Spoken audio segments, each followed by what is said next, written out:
capítulo 13 do Apocalipse de São João.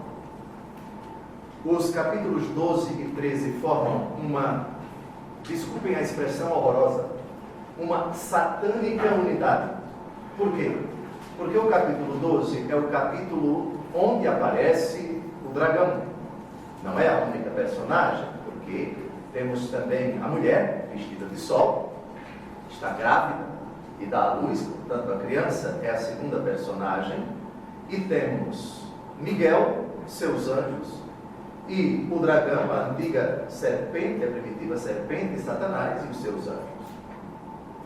No capítulo 13, nós temos dois protagonistas. A primeira fera, reparem no versículo 1 e vai até o versículo 10, e a segunda fera, de quem estamos tratando desde o programa, desde o encontro anterior. Então nós temos a Santíssima Trindade, o Pai, o Filho e o Espírito Santo.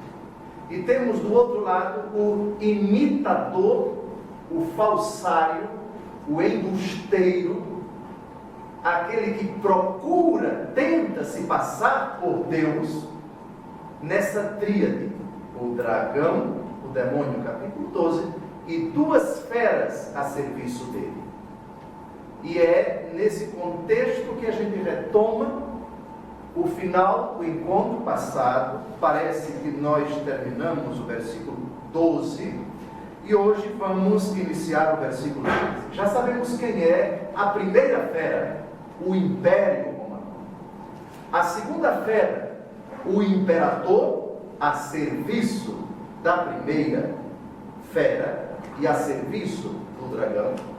Mas, por extensão, nós temos ao longo de toda a história da humanidade tudo o que personifica, tudo o que atualiza, por assim dizer, todas aquelas pessoas e instituições que agem de forma semelhante ao imperador romano no tempo de São João, apóstolo e evangelista. Retomemos os versículos 11 e 12, de que já tratamos no encontro passado. Uma fera que sobe da terra. Em contraposição, reparem, a primeira fera que sobe do mar. Vimos o mapa do mundo antigo no encontro passado. Recordamos também o anjo com o livrinho aberto. Ele tinha uma perna no mar, outra perna na terra.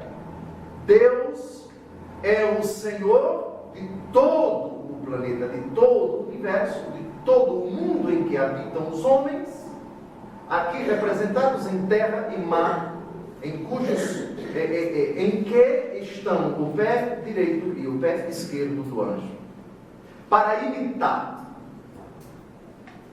de forma embusteira, mentirosa, exatamente essa realidade, o Senhor é o Senhor do céu, da terra e do mar. Nós temos duas feras, uma sobe do mar, versículo 1, a outra sobe da terra, vem da terra no versículo 11. Tudo é uma imitação barata. O demônio, para seduzir as pessoas, imita, se faz passar por Deus. E isso aparece nessa sutileza de terra e de ar. Muito bem. Versículo 11. Ele tinha dois chifres como um cordeiro. Reparem a comparação, reparem a partícula comparativa. Quem é o Cordeiro de Deus que tira o pecado do mundo? É Jesus. O demônio tenta se passar na pessoa da sua fera, desse rebento da maldade, que é o imperador romano, como se fosse Jesus. Dois chifres em contraposição à primeira fera, que tem 10 chifres. O que isso significa dizer? Nós vimos isso no encontro passado. É um poder bem reduzido. Se 10 chifres, versículo 1, deem uma olhada. Império Romano. A força do império é muito maior do que a força do imperador, que é um elemento integrante do império.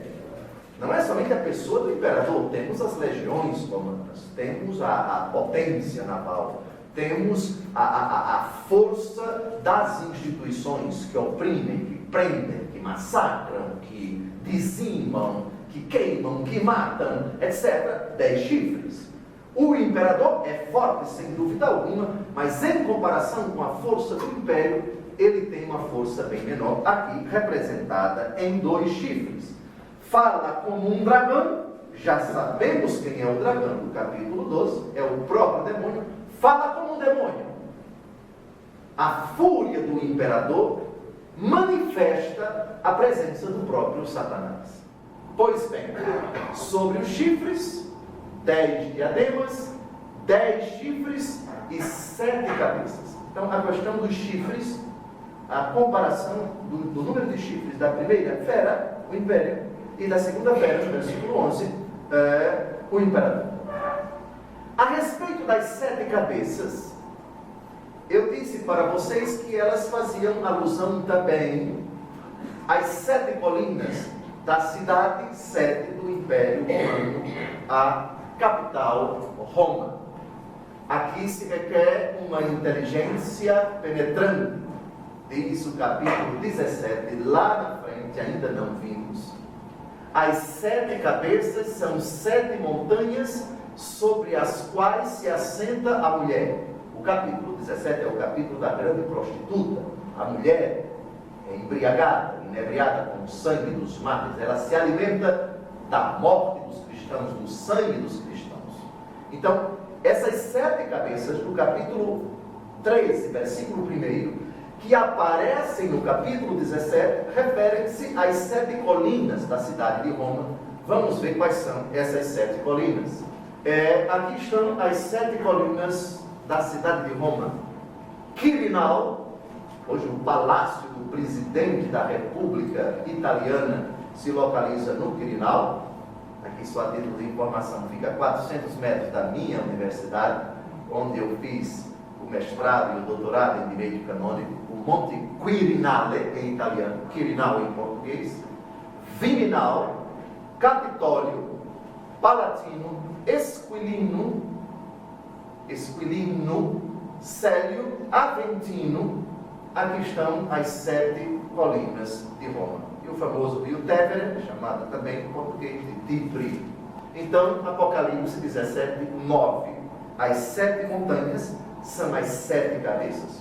Hoje, a geografia de Roma não permite mais ver com clareza essas 7 colinas, porque 2000 anos depois houve muito aterramento, houve muita terraplanagem e assim por diante. Mas somente uma informação: essas 7 cabeças são as 7 montanhas sobre as quais se assenta a mulher. Continuando esse texto, essas 7 cabeças de Apocalipse 13, versículo 1, são também 7 reis. Vejam, esse versículo é uma prova de que as imagens utilizadas no Apocalipse não têm apenas um único significado. Cabeças podem ser colinas e podem ser reis. A gente vai ver quais são os reis agora. 7 reis, 5 já caíram. Portanto, no tempo em que o Apocalipse foi escrito, partindo de Nero. Porque Nero, por causa do número 666, que vamos ver no último versículo desse capítulo, de quem trata São João, quando cifradamente se refere à segunda besta, a segunda besta. Mas por que a segunda besta? Se no tempo de São João, Nero já estava morto. Porque a perseguição que Nero moveu contra os cristãos, algumas décadas antes, foi muito mais cruel, muito mais sanguinolenta, levou muito mais cristãos ao martírio do que no seu tempo. A perseguição no seu tempo ainda estava em andamento. Talvez São João, fugitivo em Patmos, nem sabia da quantidade de cristãos que no continente já haviam morrido. Ele vislumbra então a grande besta, não Domiciano, que é o imperador do seu tempo, mas Nero. Mas a gente vai chegar no versículo 18 daqui a pouco. Então, partindo de Nero, 5 já caíram. Um subsiste, esse um é Domiciano, e outro ainda não veio, e quando vier, deve permanecer pouco tempo. Ainda não estudamos esse capítulo 17. Mas por causa das 7 cabeças, no capítulo 13, versículo 1, nós temos que adiantar. O primeiro, que é o pior rebento de todos, o mais insano, não o mais perverso, não o mais depravado, mas sem dúvida alguma de todos os imperadores, aquele cuja fúria movida contra os cristãos foi mais insana, foi mais sanguinolenta, foi César Nero. César Nero. Depois morre Nero, depois do incêndio de Roma, conhecidíssimo de todos, vem Galba, Otão, Vitélio, Vespasiano, Tito Flávio, Domiciano, do tempo de São João, e depois ainda virá mais um, Nerva. Muito bem, 5 já caíram, vejam lá. Um subsiste, o outro ainda não veio, e quando vier, deve permanecer pouco tempo. Nós já sabemos que aquele que deve vir é Nerva. Aquele que subsiste é Domiciano. E os 5 que já caíram são os 5 que nós citamos. De novo, para ficar bem claro. Então, os 5 que já caíram são Nero, Galba, Otão, Vitélio, Vespasiano, Tito. Depois de Nero, Galba, Otão, Vitélio, Vespasiano e Tito. Um subsiste, é Domiciano, e o outro está por vir e vai governar por pouco tempo Nero. Vamos agora ao próximo slide. Vejam os 7 reis após Nero. Nós temos o nome de cada um na segunda coluna, onde ele nasceu, sempre na Península Italiana, o seu reinado de quando a quando. Nero, de outubro de 54 a junho de 68, exatamente nesse período morreram São Pedro e São Paulo. São Pedro, na perseguição movida por Nero, o incêndio de Roma, etc. O nome deles em latim, Lucius Domitius Enobarbus Nerus Claudius César Drusus Germanicus. O nome imperial Nero, Cláudio César Augusto Germanicus. Galba, esse governou pouco tempo, de junho de 68 a 15 de janeiro de 69. Muito bem, governou com 78 anos de idade, foi assassinado por aquele que subiu ao trono depois dele, Otão. O próprio Otão o matou. Era clemente e hábil, suicidou-se. Otão governou de 15 de janeiro de 69 a 16 de abril de 69. Reparem, poucos meses. Poucos meses. Insinuam alguns historiadores que esse suicídio se deveu à constatação de que o governo era um peso tremendo, a corte era uma rede de intrigas, de calúnias, de disputas, e isso foi demais para a cabeça de Otão, suicidou-se. Vitélio governou de abril de 69 a 22 de dezembro de 69. Vespasiano, que vai sucedê-lo, manda assassiná-lo. Repare, é um morrendo graças ao outro, um se suicida, um é envenenado, um é vítima de trama, de emboscada. Esse é o inferno da corte romana naquele tempo. Vespasiano foi quem mandou assassinar o seu antecessor, trabalhador econômico e enérgico, lutou contra os judeus durante a primeira guerra judaico-romana.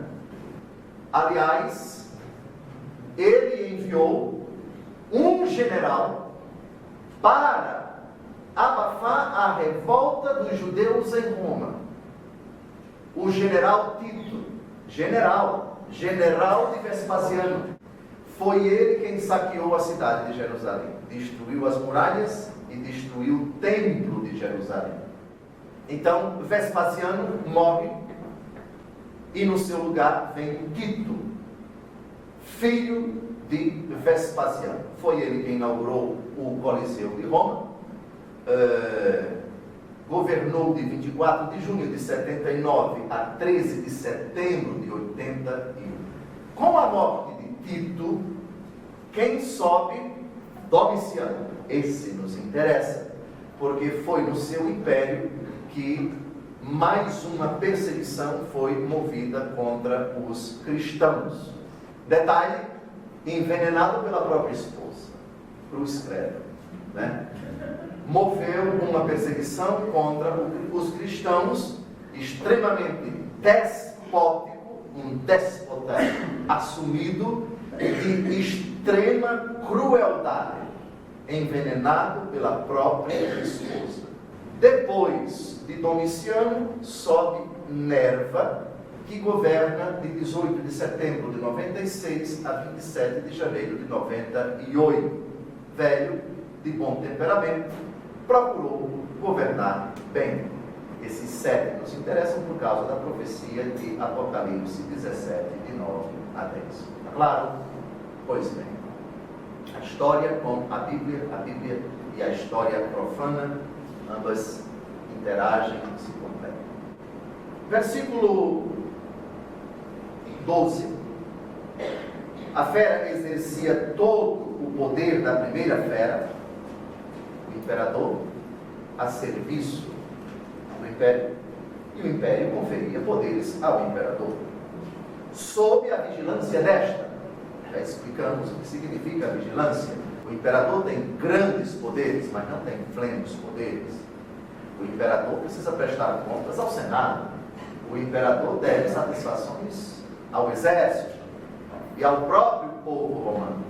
Aliás, um dos emblemas, até hoje, na cidade de Roma, o emblema da prefeitura de Roma, do comune de Roma, é um brasão onde tem SPQR, Senatus Populusque Romanus, do Senado e do povo de Roma. Isto é, isso pertence ao Senado e ao povo de Roma, não era nem ao imperador. Isso remonta a uma época em que o império tinha instituições bem sólidas, e não era apenas o imperador. Lógico que houve imperadores que mandaram matar todos os senadores, fecharam o Senado. Outro imperador debochou tanto do Senado que colocou o seu cavalo como senador. Bom, são histórias patéticas de uma tensão profunda entre o imperador e o exército, o imperador e o Senado, mas deixemos para lá. Bem,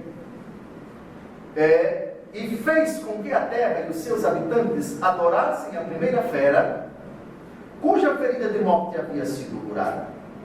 O papel do imperador era levar todos os súditos a reconhecer Roma como Deus.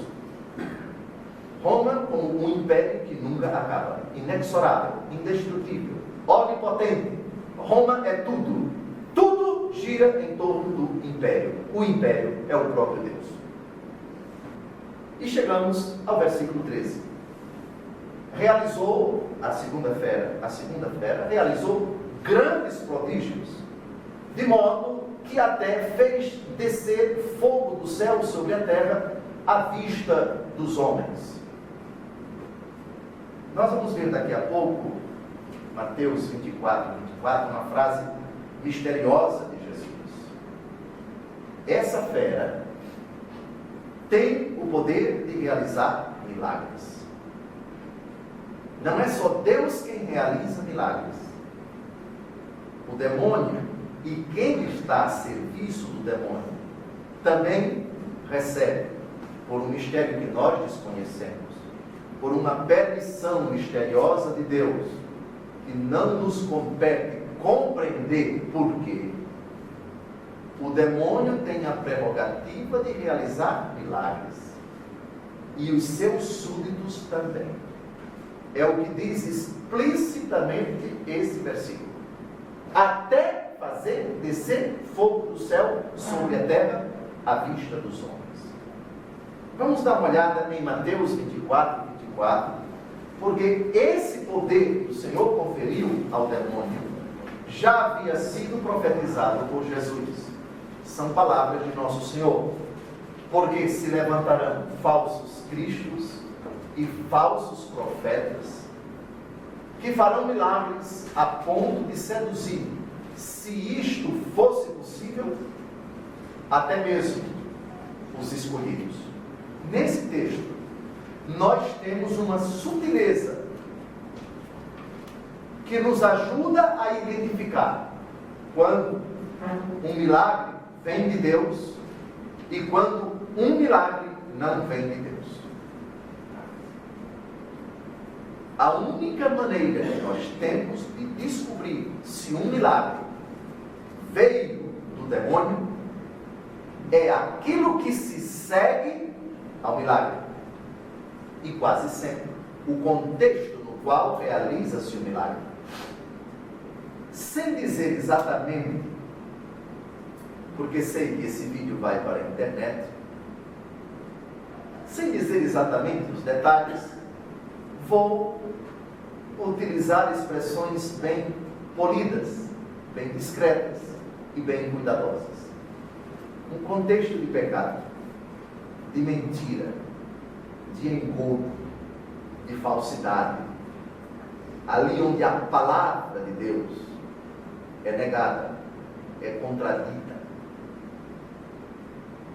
e o milagre acontece, e leva aquele que é beneficiário do milagre, e aqueles que contemplam e testemunham o milagre, a buscar doutrinas, a buscar caminhos, a buscar realidades que são contrárias à palavra de Deus. Assim nós descobrimos seduzir. Por favor, a ponto de seduzir. A finalidade do milagre que procede do demônio é a sedução. Dom José, o senhor está dizendo, inclusive, um milagre de cura física? Sim, perfeitamente. Não sou eu, é Jesus. Realizarão milagres. O demônio recebeu de Deus a permissão para realizar prodígios, coisas inexplicáveis pela ciência? Sem dúvida alguma. Agora, atentos, seduzir. Fulano professava a verdadeira fé, andou frequentando tais lugares, foi, aspas, beneficiado por tais milagres e simplesmente deixou a igreja. Não mais comunga, não mais se confessa, agora enveredou por outros caminhos. Olha a palavra-chave no versículo 24, seduzir. Estejam atentos. Dom José foi muito cuidadoso nas suas palavras.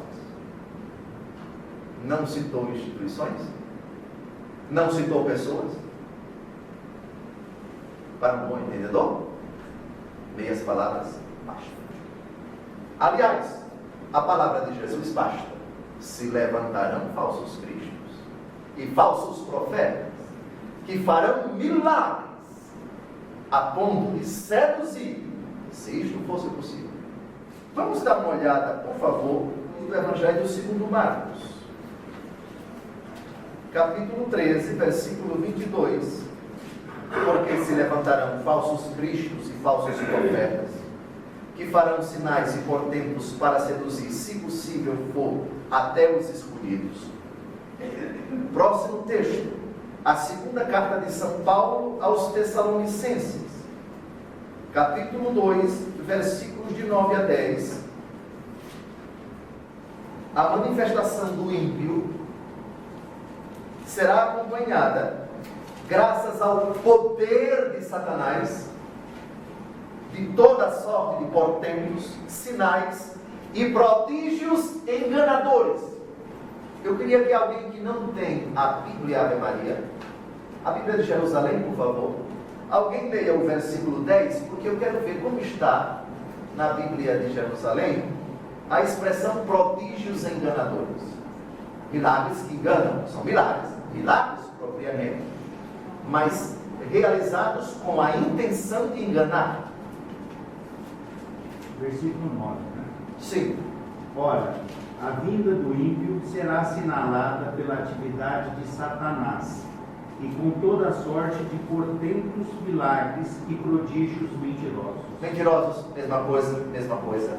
Ou seja, o prodígio existe, mas com a intenção mentirosa, de enganar, de iludir. Veja, você foi beneficiado com isso, agora siga tal coisa que Jesus entra em declínio e Jesus é ignorado.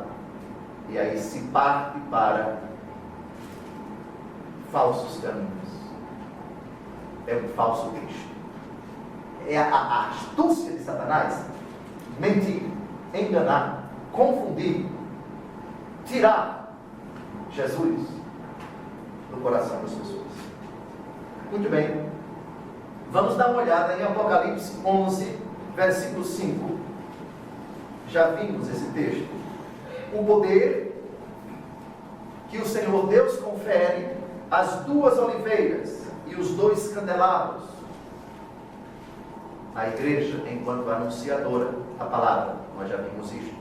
Essas duas testemunhas se referem à própria dimensão profética da igreja. Se alguém lhes quiser causar dano, sairá fogo de suas bocas e devorará os inimigos. O Senhor Deus confere poderes à igreja. Poderes semelhantes o demônio tem. Volte agora. Capítulo 13, versículo 13. De modo que até fez descer fogo do céu sobre a terra, à vista dos homens. Os mesmos poderes. Então, o mistério da iniquidade às vezes nos deixa perplexos. Porque o demônio tem tantos poderes, e poderes tão parecidos com os poderes que Jesus confere à sua igreja. Não sabemos por que o Senhor permite. No céu nós saberemos. Deus coopera em tudo para o bem daqueles que o amam. Se o demônio tem poderes para realizar portentos, prodígios, milagres, para enganar, por outro lado, o Senhor vem em nosso auxílio. Aquele que nele crê não será confundido. Diz São Paulo no capítulo 10 da carta aos Romanos. Quem anda na verdade não é arrastado, não é enganado, não é ludibriado. Percebe de alguma forma, tem alguma coisa estranha nesse milagre. Peraí. Muito bem, é prodigioso, é inexplicável, é fantástico, etc. Mas tem alguma coisa que não está batendo aí. Aí você começa a inserir o milagre no contexto. As pessoas envolvidas, o histórico de quem está envolvido, do suposto taumaturgo, do suposto realizador de milagres. Aí você começa a perceber, epa, aqui tem alguma coisa errada.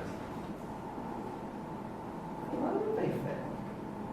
A vida dele mexe com isso, mexe com aquilo, anda com fulano, anda com Beltrano, sua conduta é essa, aquela outra. Ah! Olha o diabo aí, mostrando agora o seu lado. Alguém já dizia que o diabo faz a panela e esquece a tampa, né? Ele apronta, mas sempre deixa um vestígiozinho que quem é de Deus, quem é da luz, que é Cristo, quem é da verdade, que é Cristo, descobre sem muita dificuldade. Sim, é prodígio, sim, é milagre, mas não é de Deus. Por isso. Pois bem. Vamos agora ao versículo 14. Seduziu os habitantes da terra com os prodígios que lhe era dado fazer, sob a vigilância da fé, persuadindo-os a fazer uma imagem da fera, que sobrevivera ao golpe da espada. Primeiro, a expressão imagem da fera é a efígie de César para culto de adoração. A insanidade de alguns imperadores romanos chegou a tal ponto: divus et pontifex maximus. Já citei essa expressão que se encontra em moedas cunhadas pelo Império Romano no tempo de São João. Aliás, no tempo do próprio Jesus. E citamos para isso o diálogo de algumas pessoas com nosso Senhor Jesus Cristo. É lícito ou não pagar imposto a César? Capítulo 22 de São Mateus. Ao que Jesus diz: de quem é essa imagem e essa inscrição? essa inscrição absurda, entenda-se. E Jesus, de forma muito polida, diz que é absurda quando alguém diz é de César. E a resposta de Jesus, celebérrima, muito célebre: dai a César o que é de César e a Deus o que é de Deus. César não é Deus. César não é Deus. César é um imperador. Deus não. A César o que é de César, a Deus o que é de Deus. Muito bem, seduzido. Os prodígios que o Império Romano pode realizar são grandes, mas não fiquemos nem na figura passageira que já deixou de existir, chamada Império Romano, primeira fera. Nem fiquemos com a figura da segunda fera, imperador romano, qualquer que seja ele, Domiciano no tempo de São João, mas qualquer outro, que também desapareceu, se a palavra de Deus permanece para sempre. E o dragão do capítulo 12 perdura. O que muda no decorrer dos séculos são as personificações das feras imundas, dos rebentos, que não cessam de aparecer no decorrer dos séculos e milênios depois da morte de São João. Está claro? Está claro? Muito bem. Versículo 15. Foi-lhe dado também comunicar espírito à imagem da fera, de modo que essa imagem se pusesse a falar e fizesse com que fosse morto todo aquele que não se prostrasse diante dela. Primeiro salta aos olhos a expressão foi-lhe dado. Não é um poder que é próprio da fera, é um poder que lhe é dado, mesmo usado para o mal. O poder que alguém tem é permitido por Deus, é concedido por Deus. Não sabes que tem o poder para te soltar e para te matar? Alguém disse isso para Jesus, não foi? Citamos esse texto no encontro passado. Nenhum poder que fora dado te é dado, senão que tenha vindo do alto. Por isso aquele que me traiu tem um pecado maior. E a resposta de Jesus: o poder de Herodes, o poder de Pôncio Pilatos, o poder de Anás, o poder de Caifás, o poder de quem quer que seja, é um poder recebido do alto, ainda que desvirtuado, ainda que usado para o mal. Nós não temos poder nenhum. Se exercemos algum poder, se temos algo, foi recebido por Deus. O que tens que não tenhas recebido, diz São Paulo na segunda aos Coríntios. Pois bem, comunicar espírito à fera, que significa a imagem da fera, aparentemente imortal, mantém permanentemente viva na consciência de todos sua onipotência terrena, retendo-os assim na servidão. Há uma coisa que eu recomendo que quem já foi à Europa e visitou algum museu com imagens cunhadas pelo Império, que estejam atentos a isto. Por que os romanos gostavam tanto da arte de esculpir imagens? Eu estou falando de imagens de imperadores, imagens das deusas, das sibilinas, imagens, enfim, de grandes personagens, etc. Porque a imagem é uma forma de você transmitir mensagens para as pessoas. Quanto maior a imagem, mais bela, mais imponente, mais esculpida, mais, digamos assim, respeito, mais veneração, mais admiração elas suscitavam nas pessoas.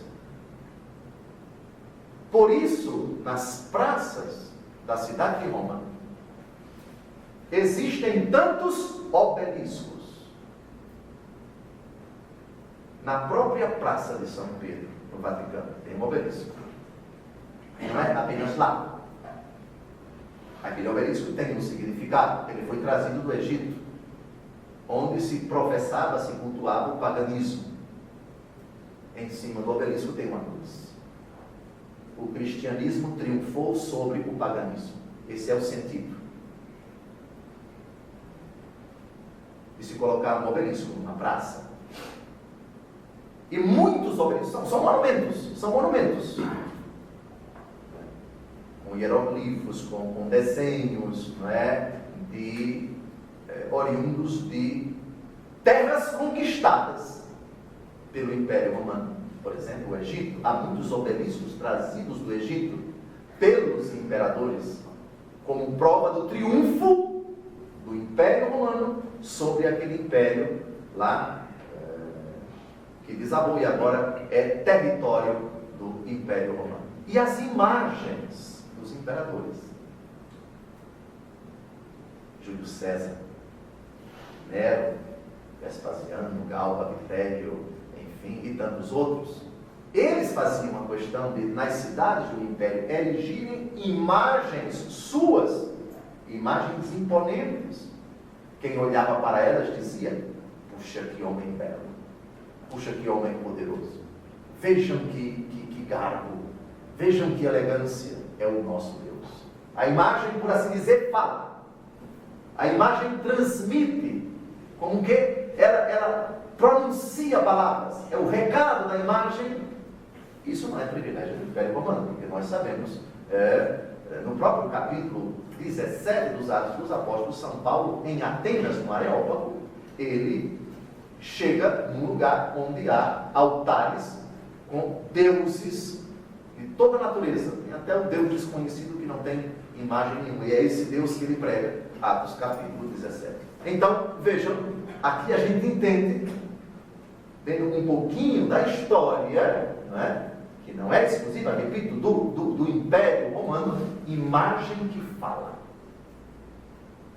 Bem esculpida, bem acabada, né? Com aqueles traços que não há determinadas imagens, mas, puxa vida, parece falar. Dizem que um grande escultor, ao fazer a imagem de Moisés, essa imagem se encontra na igreja de San Pietro, em Vincoli. Ele olhou para ela e disse: fala, quem foi esse? Quem foi? Michelangelo. Perfeitamente. Na igreja de San Pietro, em Vincoli, onde, segundo a tradição, estão os grilhões que prenderam São Pedro quando ele esteve preso em Roma, há uma belíssima imagem. Por favor, Wellington, no próximo encontro, vamos colocar aqui uma imagem de Moisés, feita por Michelangelo, quando ele disse: fala. A imagem que fala, sim, tamanha é a perfeição dela. Imagem de modo que ela se pusesse a falar. Se refere à prepotência do Império Romano, do próprio imperador. Eu quero uma imagem muito bem feita da minha pessoa em tais lugares, porque eu quero ser reverenciado como Deus. Versículo 16. Conseguiu que todos, pequenos e grandes, ricos e pobres, livres e escravos, tivessem um sinal na mão direita e na fronte. Por favor, qual é o sinal que distingue o cristão? Nisto todos saberão que vós sois os meus discípulos, se vos amardes uns aos outros como eu vos amei. Esse é o sinal distintivo do cristão. Está claro? Esse é o sinal. E o sinal da fera? Inverta. O sinal da fera é pecado. Com todas as suas manifestações: mentira, injustiça, hipocrisia, indecência, desobediência a Deus, arrogância, imoralidades, corrupção, violência, morte. Esse é o sinal. Estamos, por favor, num livro cheio de simbolismos. Apocalipse capítulo 1, versículo 20. Eis o simbolismo. É um livro repleto de simbolismos. A propósito disso, versículo 16 e versículo 17: e que ninguém pudesse comprar ou vender se não fosse marcado com o nome da fera ou o número do seu nome. O que significa no versículo 17? Ninguém pudesse comprar ou vender se não tivesse marcado com o nome da fera. Vamos dar uma olhada na nota da Bíblia de Jerusalém a esse versículo a esse versículo, boicotagem dos cristãos. O que significa ter um sinal na mão direita e na fronte? Você é dos nossos. É um jogo de cartas marcadas. Se você professa nossas convicções, se você reza na nossa cartilha, se você acredita no que acreditamos, se você é submisso ao império, você é dos nossos, está marcado, está assinalado.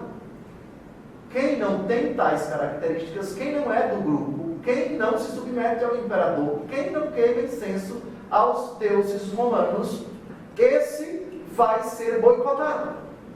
Esse vai ser hostilizado.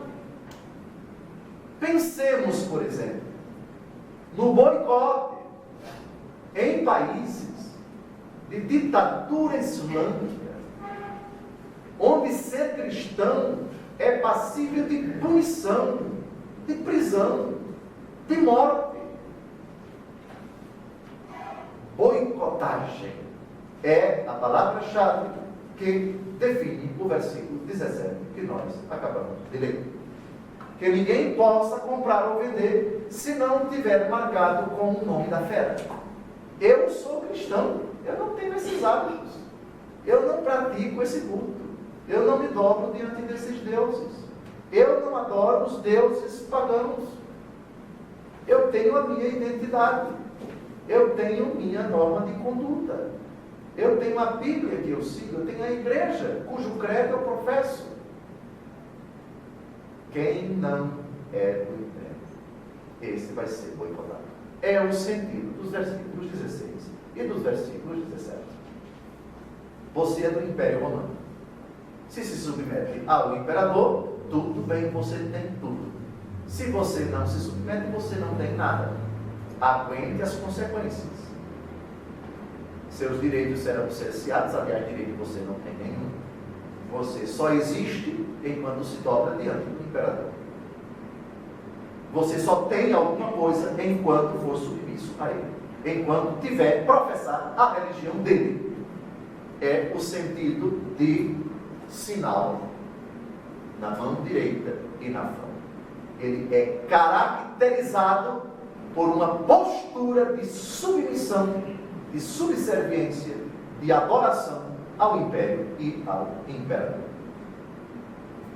Agora, por favor, tirando essa história de código de barras e de qualquer outro sinal, enfim, de marca, de grife, etc, etc. Isso tudo é bobagem nos tempos atuais. A hostilidade de instituições e de pessoas aos cristãos pelo fato de serem cristãos. Isso é uma atualização, sem dúvida alguma, dessa fustigação de Satanás. Quem não se dobra diante de mim, tudo isso será teu, se prostrado me adorares. Quem foi que disse isso a Jesus? O próprio, o maldito, o bandido. Já que você não se dobra, já que você não reza na nossa cartilha, já que você insiste em adorar esse Deus, esse Jesus de Nazaré, vamos então agora à perseguição. Vamos agora cercear o direito de vocês. Finalmente, o versículo 18.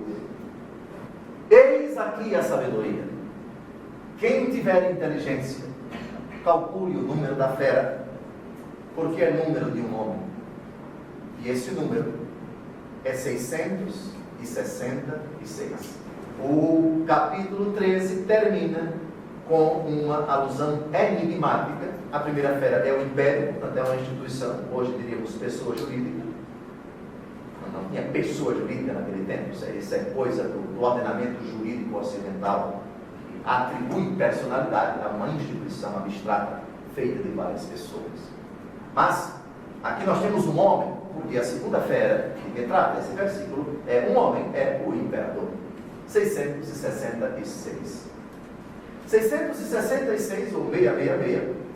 Temos aí provavelmente um meio discreto para designar aos cristãos da Ásia, familiarizados com esses cálculos, um imperador, sem expor-se às acusações de lesa majestade. São João foi muito habilidoso.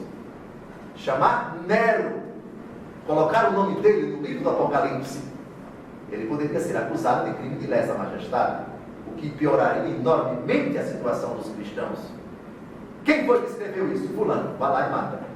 E, de quebra, vamos matar os cristãos para que esse livro foi escrito. Então, São João, muito habilmente, inspirado pelo Espírito Santo, certamente, não colocou o nome de César Nero, mas colocou uma cifra oriunda da gematria, que é uma disposição literária, linguística também, de atribuir números às letras e aos nomes, coisa que também o Império Romano fazia. Hoje temos perdido a chave do enigma, deixando de lado várias divagações.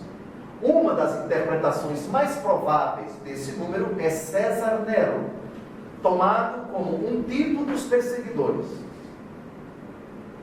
Demais, 36666 sugerem simbolicamente um domínio falho, inferior à perfeição expressa pelo número 7. Se 7 é perfeição, símbolo de Deus, e Deus é santo, santo, santo, como diz o profeta Isaías, 3 vezes santo, o demônio é a imitação do 3 vezes santo. Imitação de 7 é 6. 6, 6, 6. Imitador barato, imitador barato, imitador barato. Aquele que tenta se passar por Deus. Muito bem. A respeito disso, as palavras César Nero, César ou Kaiser, daí em alemão tem Kaiser, QSR. Na língua hebraica não existe vogal, somente consoante. Dê uma olhada, cada um pegue sua caneta e coloque, vamos fazer uma soma. A letra Q, na gematria hebraica, a primeira letra da palavra César, vale 100.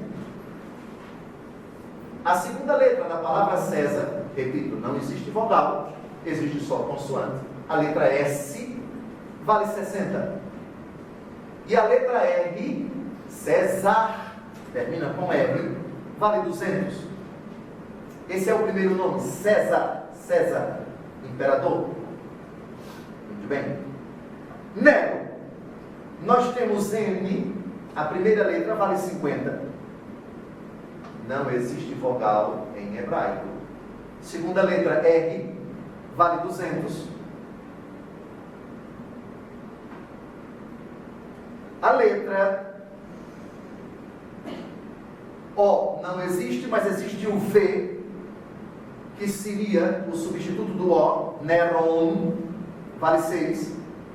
E a última letra, Nero, em português, termina com O, mas em hebraico termina com N, vale 50. Somem agora. Q, 100. S, 60. R, 200. M, 50. R, 200. V, 6. N, 50. 666. Com isso, nós terminamos o capítulo 13. O capítulo das duas feras, que juntamente com o dragão do capítulo 12, formam essa tríade satânica, o demônio e aqueles que estão ao seu serviço. No próximo encontro, começamos o capítulo 14. Boa noite.